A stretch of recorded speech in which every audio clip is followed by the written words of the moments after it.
Hey, what's up guys? Welcome back to Cityscape Brewing. I'm Dennis, and today some would say that I have some shocking news. Pun intended.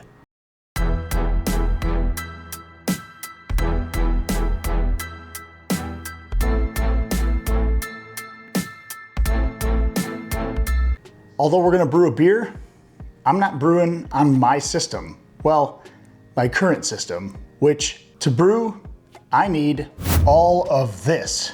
And of course, if you have a garage to keep all this stuff in, or an extra bedroom, or a large storage area, this is not a problem to store all of this. And I've done that for literally decades. However, not everybody can use this same system because maybe they can't use propane or natural gas because they live in an apartment, or maybe you don't have an area where you can do that on your property. Or maybe you just like brewing in your house. Well, then you need different options for brewing. Either you're gonna do that on a stovetop, or they make electric systems that will get the job done really, really well. That's why for a few years, I've been discussing brewing on a different system to let you guys see some differences and similarities between this process that I've done a lot of on my channel with an all-in-one electric system. So without further ado, I'm gonna scrap all this for this. The all-in-one 240 volt Clawhammer system. This piece is going to replace everything that I just had piled up all over this table, all in one complete unit.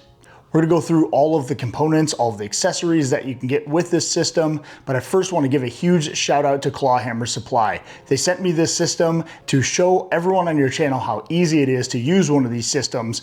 Check out the link in the video description below to check out a system for yourself. This happens to be the 240 volt version, but they also make a 110 version for those who don't have a 240 volt plug. I had a 240 volt plug installed just for the system, so I was able to brew right close to where I already brew, and this worked out perfectly. I also made this stand, which doesn't come with this, just so we can have this controller box a little bit closer instead of mounted on my wall. But if you're not talking into a camera like me, it's gonna be fine just to mount on a wall or even set on the tabletop beside you. There are a lot of different videos that show an unboxing of this system. Clawhammer has their own on assembly and unboxing, and so you can go check that out. I'll have that in the video description below as well. So let's go through what comes in this system, some additional add-ons, and also we're gonna talk about, as we brew today, some differences between this system and the system that I currently used with the Rubbermaid mash tun. First and foremost, it comes with this 10-gallon kettle. They also make a 20-gallon version, and it has this lid, which you put on a quick connect to a spray valve, which helps with recirculation of your mash. Inside, it has this mash basket. I also have a pulley that's connected just above here that will help me pull this thing out. That's also available as an add-on to this system. If you don't have those pulleys, it comes with 3 of these little holders that clip onto the side of your kettle here. You put them all the way around and it will hold that basket in place as your mash drains before your boil. Inside this thing, we've got all the really cool markings that show very clearly what the volume level is inside of the kettle, along with the heating element. There's also a port where you have a thermal well, which we will plug into our controller here to tell the temperature of our wort as it's boiling and as it's mashing. Also, we have a valve on the front. If you get the entire system like I did, you'll get the pump that will help you transfer both between your cooling elements, whirlpool, and then also into your fermenters. In addition to the basket inside, there is a hop spider like this one that comes with it as well. This is going to be where you add hops to help them not get into your pump or your chiller. In my experience, if you're using a lot of hops, these tend to get clogged up pretty easily. And so you may want to pitch them directly in your wort here, or to help prevent them from getting stuck in your pump and in your plate chiller, you can go ahead and use the basket for your mash tun. After you take out all the grains and rinse this thing out, you could actually set it back in here and use it as a giant hop spider. I'm probably gonna do that today because we're gonna be brewing up an IPA that has a lot of hops in it. You'll also have all of the silicone hosing that comes with it. They tell you the lengths and things that you will want to cut these things to, and the hose clamps to make sure that there are no leaks. They also give you some Teflon tape to make sure that all of the threading also doesn't have any leaks. You'll also get a clamp like this one that will help you clamp a hose to the top of this kettle as you're kind of recirculating during a whirlpool or something else to hold one of those hoses in place. Next, they give you a plate chiller that looks like this one here, again with a garden hose connections on here already, and then they have the quick liquid connections also. Now, optionally, you'll notice that I have a neoprene jacket on the outside of this kettle. This is an additional add-on, but one thing that will really help you keep mash temperatures, especially if you're using a 110 volt system. In this particular case, it just prevents the heating element from having to kick on as much, and therefore kind of have larger swings in your mash. And so in this particular case, what I'm gonna do is end up heating my water and then shutting actually off the power to this unit and letting the mash sit with this neoprene jacket to see how well it holds that heat. Again, a lot of that conversion happens in the first 15 minutes or so.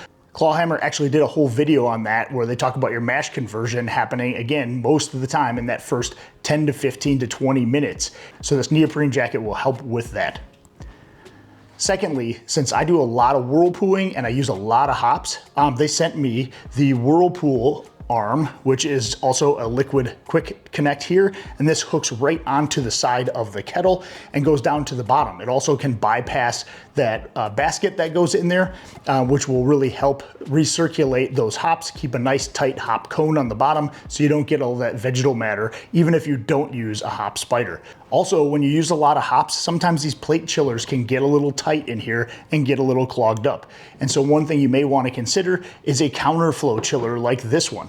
Clawhammer sent me this one also to test out because this one has a little bit larger opening and allows some of that vegetal matter to get through. And that's not a big deal in your fermenter, but it is a big deal if it gets stuck in one of these chillers. Using these chillers with a pump also will help you kind of recirculate back into the kettle to cool down for that whirlpool rest for some of that hop flavor that we're gonna do. If you've watched any of my other videos, that was something that was really difficult for me to do in a immersion chiller scenario. You almost had to just run some liquid through there, shut it off for 10-15 minutes, cover it with a lid, but it wasn't able to keep that temperature, so you just kind of let it sit there.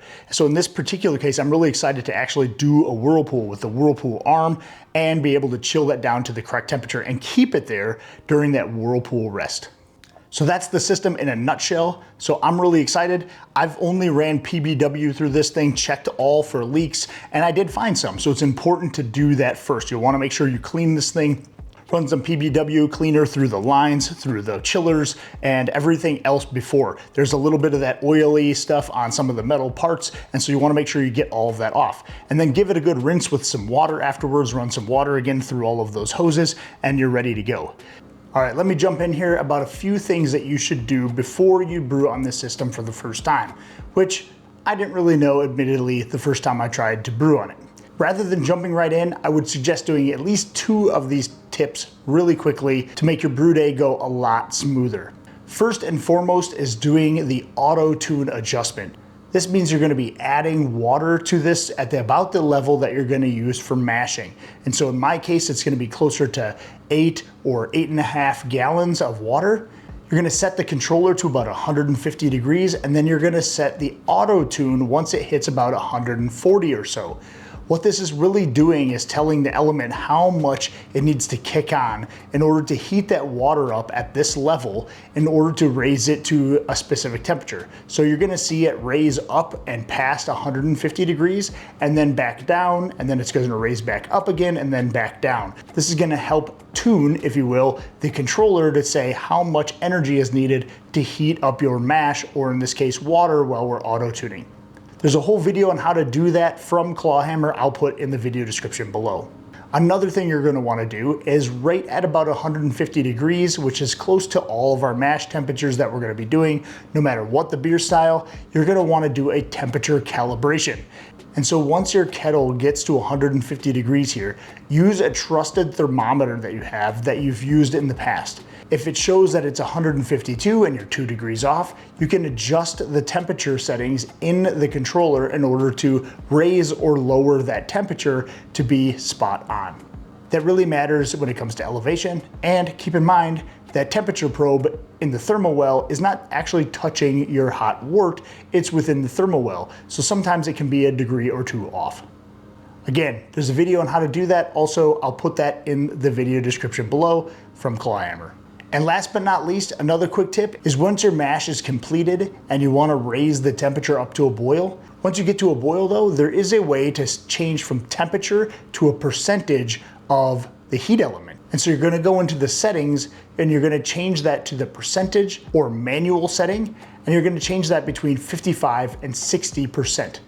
That's going to keep that rolling boil throughout the boil process without getting too rapid of a boil, which I admittedly got the first time that I brewed with it.